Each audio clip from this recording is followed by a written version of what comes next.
হযরত আবান বিন আব্দুল্লাহ বাজালি রহমা বর্ণনা করেন, আমাদের এক প্রতিবেশী মারা গেলেন। আমরা তার দাফনের জন্য কবর খনন করলাম, কিন্তু হঠাৎ কবর থেকে বিড়ালের মতো দেখতে একটি অদ্ভুত প্রাণী বেরিয়ে এলো। আমরা ওটাকে তাড়ানোর অনেক চেষ্টা করলাম, কিন্তু সে নড়ল না। এমনকি গোরখদক কুড়াল দিয়ে সেটির কপালে আঘাত করল, তবুও সে সরল না। অগত্যা তারা সেই কবরটি ছেড়ে দ্বিতীয় আরেকটি কবর খনন করলেন, কিন্তু বিস্ময়করভাবে সেই কবরেও একই প্রাণী দেখা দিল।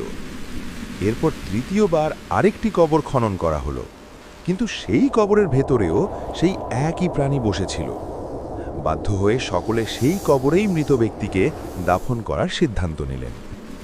দাফন শেষে যখন আমরা কবরের উপর বাঁশের চাটাই বা ইট বিছিয়ে সমান করে দিলাম, তখন আমরা কবরের ভেতর থেকে হাড়গোড় মড়মড় করে ভাঙার এক বিকট শব্দ শুনতে পেলাম। এই শব্দ আমাদের আতঙ্কিত করে তুলল। উপস্থিত লোকজন ওই ব্যক্তির স্ত্রীর কাছে গিয়ে পুরো ঘটনা খুলে বললেন এবং জানতে চাইলেন তার স্বামী কি এমন কাজ করতেন যার কারণে এমন ভয়াবহ দৃশ্য দেখতে হলো।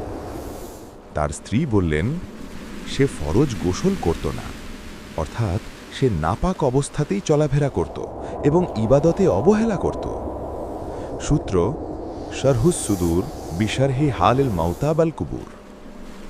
পবিত্রতা ঈমানের অঙ্গ। ইচ্ছাকৃতভাবে ফরজ গোসল ত্যাগ করা মারাত্মক গুনাহ। দুনিয়ার সামান্য অবহেলা কবরের জীবনে বড় বিপদের কারণ হতে পারে। জানি না আপনারা সবাই কেমন আছেন, কিন্তু আশা করি আল্লাহর রহমতে সবাই ভালো আছেন।